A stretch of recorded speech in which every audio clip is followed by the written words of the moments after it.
नमस्कार, आदाब, प्रणाम। मैं हूं रोशन और आप देख रहे हैं रोशन ऑनलाइन क्लासेस। आज हम लोग टीएमआर संस्कृति विद्यापीठ में जो पढ़ने वाले बच्चे हैं उनसे ये सवाल करने जा रहे हैं इकोनॉमिक्स का, जो क्लास 10 से रिलेटेड है। तो सबसे फर्स्ट सवाल है आपसे कि बताएंगे कि आर्थिक क्रिया क्या है।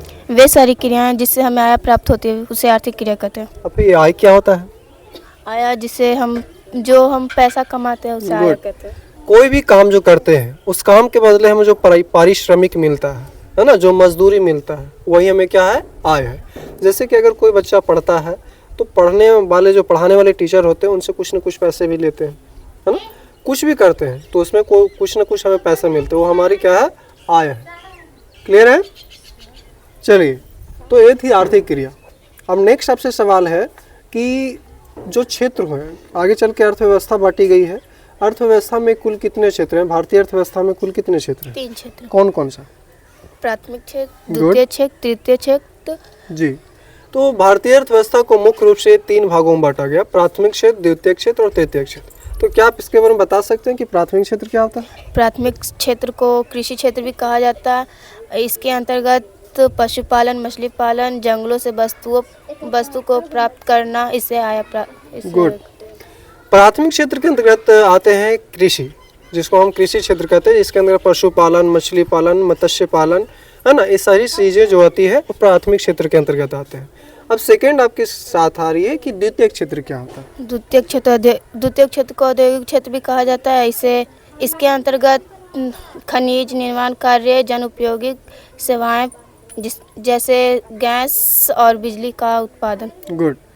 द्वितीय क्षेत्र था जिसको हम औद्योगिक क्षेत्र कहते हैं। क्यों औद्योगिक क्षेत्र कहते हैं? क्योंकि इसके अंतर्गत निर्माण की प्रक्रिया होती है, जिसमें खनिज आ जाता है और बहुत सारी चीज़ें जिसमें हम निर्माण करते हैं, जन उपयोगी सेवाएं जितनी भी होगी। अब नेक्स्ट है कि सेवा क्षेत्र क्या होता है, क्योंकि तृतीय क्षेत्र के अंतर्गत आता है सेवा क्षेत्र।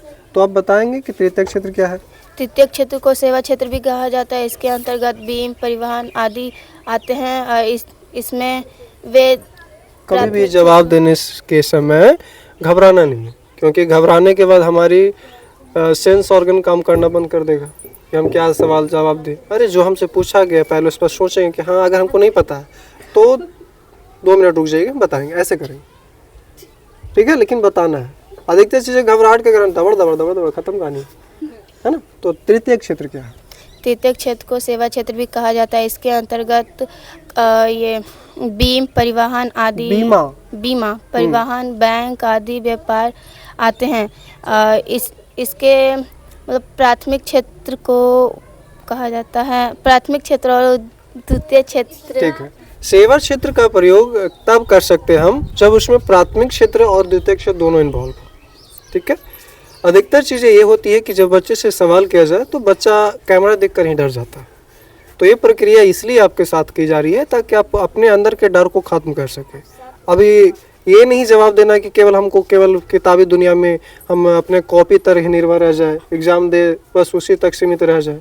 अगर आपसे कोई पूछता है तो आधा घबराहट के कारण माइक देखते ही, कैमरा देखते ही भूल जाते हैं सारा चीज़।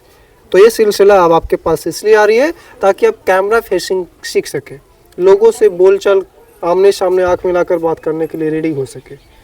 ये इसके लिए करवाया जा रहा है। अभी कई लोग ये कहेंगे कि अब क्या करने लगा, पढ़ाने के बदले अब बच्चों से वीडियो बनवाना सिखा रहे हैं। हम वीडियो बनाना नहीं सिखा रहे हैं, इस बात का ख्याल रहे। हम आपको कैमरा फेसिंग यानी लोगों से आमने सामने बात करने की प्रक्रिया को समझा रहे हैं ताकि आपके अंदर का डर खत्म हो। जैसा कि आपके सामने थे टीएमआर संस्कृति विद्यापीठ के बच्चे, नाम तो पूछना ही भूल गए थे, क्या नाम था? सोनम कुमारी। सोनम कुमारी जो क्लास 10 की एक बच्ची है जिन्होंने अर्थव्यवस्था को अच्छे तरीके से समझाया, जिसमें भारतीय अर्थव्यवस्था के अंतर्गत आते हैं प्राथमिक क्षेत्र, द्वितीय क्षेत्र और तृतीय क्षेत्र। इन सभी को अच्छे से एक्सप्लेन किया है। तो आशा है कि आप लोगों को अच्छा लगा हो, और अच्छा लगे तो क्या करना है? Like, subscribe. Oh my God, like भी चाहिए, शेयर भी चाहिए, सब्सक्राइब भी चाहिए, ठीक है। तो बने रहें चैनल पर। मिलते हैं नेक्स्ट वीडियो में, तब तक के लिए देखते रहें, सीखते रहें, समझते रहें।